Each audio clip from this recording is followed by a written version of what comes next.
नारी शक्ति है, सम्मान है, नारी गौरव है, अभिमान है, नारी ने ही ये रचा विधान है। ये लाइन दिल्ली के रोहिणी की रहने वाली दयावती जी पर बिल्कुल सटीक बैठती है। 50 की उम्र में वही जज्बा, वही जोश है जिस उम्र में अच्छे लोग हार मान जाते हैं। उस उम्र में दयावती जी अपने परिवार के साथ साथ आस पड़ोसियों की मसीहा बनी फिर रही हैं। उन्हें ये प्रेरणा कहाँ से मिली? दयावती जी में ये बदलाव आया कैसे? कैसे उन्हें लोग अब वैद्य के नाम से भी बुलाने लगे हैं? आइए जानते हैं। दरअसल ये बात आज से कुछ 8-9 महीने पहले की है। दयावती जी अपने छोटे से परिवार के साथ खुशी खुशी अपना जीवन गुजार रही थी। एक अच्छी पत्नी, एक अच्छी माँ और एक सम्मानित गृहिणी की जिम्मेदारी बखूबी निभा रही थी।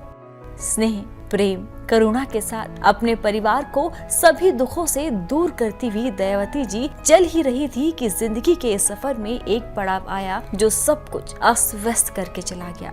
दयावती जी के पति गंभीर घुटनों के दर्द से पीड़ित हो गए। दर्द धीरे धीरे इतना बढ़ गया कि वो चल फिर भी नहीं पाते थे। उनके पति इस दिक्कत से जूझ ही रहे थे कि तब तक उन्हें हार्ट ब्लॉकेज भी शुरू हो गया, जिसकी वजह से वो पूरी तरह से बेड पर रहने लगी। इस हादसे ने जैसे दयावती जी की जिंदगी को बदरंग कर दिया। सब बीमारियां थी मेरे मिस्टर में, क्या नहीं छोड़ के, मतलब सब थी। ब्लड प्रेशर भी और सर्वाइकल भी और शुगर भी और मोटापा भी, चर्बी काफ़ी थी और पैरा में दर्द था। गोड्डा के दर्द से ऐसे बैठे थे, अरे बैठे रहते थे, बैठे बैठे भी दर्द होता था। और बहुत दवाइयाँ खा ली थी उन्होंने, बहुत, इतनी दवाइयाँ, मतलब कम से कम तो 8-10 लाख की दवाई उन्होंने खा ली होगी। और मतलब फिर भी मैं सोचती थी कि नहीं, ऐसा तो नहीं होता, कहीं से कहीं तो कोई भगवान हमें मिलाएगा। दयावती जी अपने पति को किसी भी हाल में ठीक करना चाहती थी। उनके पति की लाचारी उन्हें खाई जा रही थी। इलाज और दवाइयों से फायदा ना के बराबर था। दयावती जी और उनके पति ने लगभग हार मान ही लिया था। उन्होंने ये सोच लिया था कि अब यही जिंदगी है, लेकिन सब कुछ ठीक करने की हिम्मत अभी भी बची थी। और उनके इस हिम्मत को और बल मिला जब उन्होंने हकीम सुलेमान खान साहब का शो सेहत और जिंदगी देखना शुरू किया। दयावती जी को हकीम साहब का नुस्खा ठीक उसी तरह मिला जैसे डूबते को तिनके का सहारा मिलता है। मेरे तो जी गोड्डे खत्म हो गए थे, बिल्कुल खाट में पड़ा था कई महीनों से, और डॉक्टरों के कई लाख रुपया खर्च कर दिया। देसी दवाई भी बहुत खाई और इंग्लिश भी बहुत खाई, मुझे कोई आराम नहीं होया। तो सुलेमान जी से मुलाकात करी मेरी घरवाली ने, तो ये सोया गूंद बताया उनने, 100 ग्राम खाया मैंने, मेरे गोड्डे बिल्कुल ओके हो गई थी। फिर मेरी घरवाली ने बताया जी इनको तो नसें रुकी पड़ी हैं, किडनी लीवर भी कमज़ोर हो रहे हैं। फिर 2 किलो लहसुन का रस, 2 किलो अदरक का, 2 किलो नींबू का रस काट कर एक जैतून की बोतल में मिला दी। मैंने जी 2 बोतलों का बना के 5-5 10 बोतल पी ली जी। मेरे तो किडनी लीवर बिल्कुल ओके हो गई जी। अपने मेरा एक साधु है जी, जींद में रहता है, उसको अदरंग मार गया जी। वो 6 महीने से नहीं, हाथ पैर मुँह से पड़े थे, सरकारी नौकरी करता है।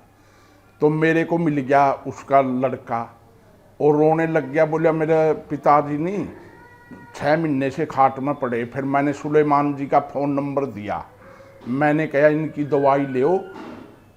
तो उनने सुलेमान जी से दवाई मंगाई। 2 महीने में वो अपनी नौकरी पे जाने लगा।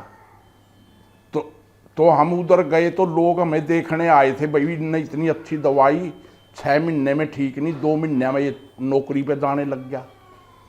और हमने नहीं, एक अपने 20-30 रिश्तेदारों को, किसी को गठिया पाव था, सबको आराम हो गया। और जो मेरे लड़के के दोस्त थे नजफगढ़ में और बडेड़े में भी, कईयों को मैंने ये दवाइयाँ बताई सुलेमान जी से मंगाओ, सबको आराम है जी। मेरे को जो इंग्लिश डॉक्टर फैल है मेरे आगे, में किसी वैद्य पे, किसी बड़े से बड़े डॉक्टर का विश्वास नहीं करता, क्योंकि मैंने कई लाख रुपया इंग्लिश डॉक्टरों में लगाया तो मुझे कोई आराम नहीं। रामदेव की भी बहुत दवाई खाई, वो भी फैल रहा हमें।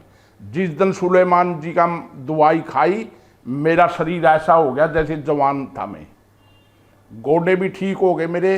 और मेरे कोई हार्ट अटैक अदरंग का कोई खतरा नहीं, सांस बिल्कुल टॉप आता है, नींद भी बढ़िया आती है। तो मैं सुलेमान जी को 100 में से 100 नंबर देता हूँ, इससे बड़ा वैद्य इंडिया में कोई नहीं। क्योंकि जो सुलेमान जी थोड़े पैसों में इलाज करते हैं वो बाहर 20 लाख में नहीं भी आराम नहीं आता, और सुलेमान जी का थोड़े पैसों में आराम आ जाता है। तो हम सुलेमान जी को परमात्मा अल्लाह के समान मानते हैं, हमारा दिल में इतना उनके प्रति श्रद्धा है। क्योंकि हम ठीक हो गए, हमारा परिवार ठीक हो गया, तो जी इससे बड़ा और क्या हो सकता है। हम तो 100 के 100 विश्वास रखते हैं। दयावती जी के पति का हकीम सुलेमान खान साहब के नुस्खे से ठीक होना उन्हें किसी चमत्कार से कम नहीं लगता। दयावती जी का पूरा परिवार अब हकीम सुलेमान खान साहब का अनुयायी हो चुका है। दयावती जी हकीम साहब के नुस्खे से इतना प्रभावित हुई कि उन्होंने नुस्खों से भरी पूरी डायरी ही तैयार कर ली है।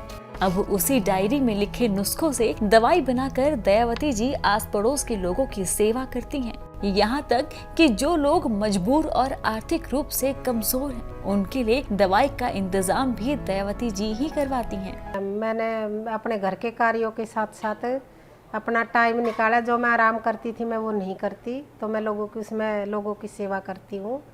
और जो मैं थोड़ा टाइम इधर उधर जाके परिवार में बैठती थी, अपनी दुरानी जिठानी जिसमें भी, मैंने वो सब बंद कर दिया और मैं सेवा में लग गई। मैंने वहाँ से अपना टाइम निकाला सेवा करने के लिए। कितने ऐसे तगड़े बीमारी के लोग तो मैंने 20-25 ठीक किए हैं, जिनको रसोली थी बच्चादानी में, और ये गठिया बाव था, और पैरालाइज और गोड्डों के दर्द के तो मैंने 20-25 लोग ठीक किए हैं। जब मैं किसी को तकलीफ में देखती हूँ रास्ते में, तो मैं उनको रोक कर पूछती हूँ कि आप ऐसे चल रहे हो, क्या आपके गोड्डा में दर्द है, या कोई सर्वाइकल है, या कोई चीज़ है। मैं सबको पूछती हूँ। हालांकि पहले मैं राम राम करती थी, चलती बनती थी। अभी मैं सबको देखती हूँ तो पूछती हूँ, और उनको अपनी तरफ से भी दवाई दे देती हूँ कि आप खा लो, आराम आ जा तो आप देख लेना और मंगा लेना। फिर वे पैसे पूछते तो मैं कहा आप खा लो, पैसे हो तो दे देना, नहीं आप खा कर आराम करो अच्छे से। सलाम है दयावती जी की सोच को, जो निस्वार्थी लोगों तक दवाई और इलाज पहुंचा रही हैं। दया और इंसानियत जो उनकी सबसे बड़ी शक्ति है, और इन्हीं की वजह से वो दूसरों से इतनी आसानी से जुड़ पाती हैं। दयावती जी कहती हैं कि सेवा भाव की ये प्रेरणा उन्हें हकीम सुलेमान खान साहब से मिली है, जो अपने तजुर्बों से लाखों लोगों की सेवा कर रहे हैं। और दूसरी बात, मैं भगवान से जुड़ी हुई हूँ। मैं भगवान की बहुत सेवा करती हूँ, और मैंने गुरु बनाए हुए, तो मैं अपने गुरु के वहाँ भी 2-2, 3-3 महीने जाकर सेवा करती थी लॉकडाउन से पहले।